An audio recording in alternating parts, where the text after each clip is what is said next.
ৰাজীৱ দাই মোক তেখেতৰ হৈ ল'ৰা এটি দি থৈ গৈছে। ল'ৰাটোকো মই জাতিটোৰ কাৰণেই আগবঢ়াই দিম। ৰাজীৱ দাই মোক তেখেতৰ হৈ ল'ৰা এটা দি থৈ গৈছে। ল'ৰাটোকো মই জাতিটোৰ কাৰণে আগবঢ়াই দিম। গণশিল্পী ৰাজীৱ শদিয়াৰ পত্নীৰ আৱেগিক ঘোষণা। বিশ্বায়নে গাঁওবোৰ শুহিলে, মনবোৰ শুহিলে টকাই, ৰাজনীতিয়ে সমাজখন ভাঙিলে, আঁতৰি গ'ল মোৰ ককাই, আঁতৰি গ'ল মোৰ ককাই।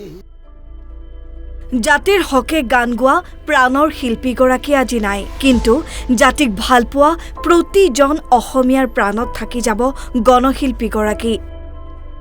জীৱনৰ অৰ্থ কেনেকৈ ভাবে, ধৰ্ম ৰাফিঙৰ প্ৰচাৰ বাঢ়িছে, কানিয়া সমাজক জগাব কোনে। ৰাজীৱ শদিয়া যে জনতাৰ শিল্পী আছিল, দেওবাৰে প্ৰমাণ হ'ল সেই কথা। জনসমুদ্ৰত পৰিণত হ'ল শদিয়াৰ টুপচিঙা গাঁও।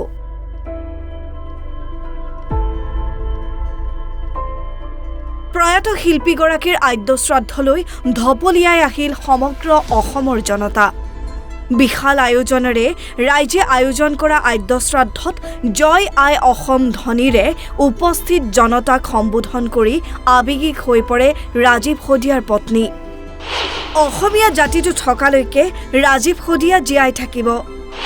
ৰাজীৱ দাৰ প্ৰতি দেখুওৱা মৰমৰ বাবে আপোনালোকৰ ওচৰত মই চিৰকৃতজ্ঞ। মোক আৰু ল'ৰাটোক আপোনালোকে আশীৰ্বাদ কৰিব, যাতে সাহসেৰে মূৰ তুলি জীয়াই থাকিব পাৰোঁ। জয় আই অসম! জয় আই অসম! জয় আই অসম! অসমীয়া জাতিটো থাকে মানে ৰাজীৱ শদিয়াও জীয়াই থাকিব, এয়া মোৰ বিশ্বাস আৰু আশা।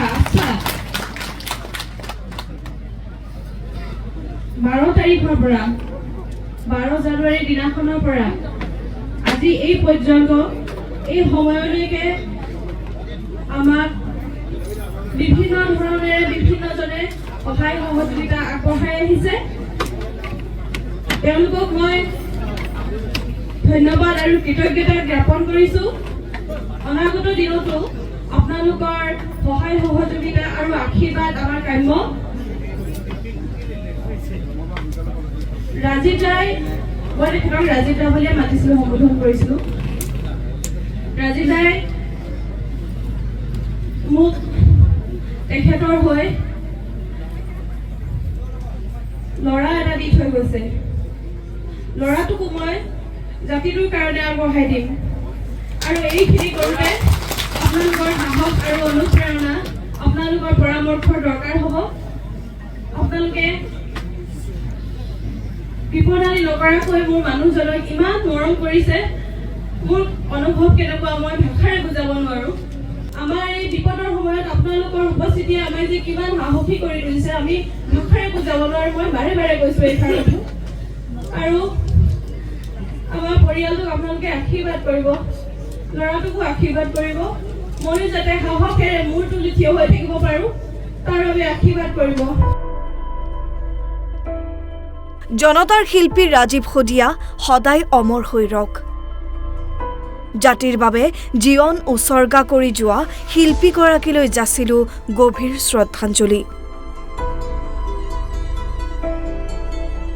ধৰ্মৰ বৰ ঘৰত নেতাৰ খোজ পৰিলে, সেইদিনাই বিভেদে থিতাপি ল'লে, জুই লগা শব্দই সমাজখন ভাঙিছে, জুই লগা শব্দই সমাজখন ভাঙিছে, ইভাগে নোৱাৰি বলে, ইভাগে নোৱাৰি বলে। Bureau report, Assam live 24।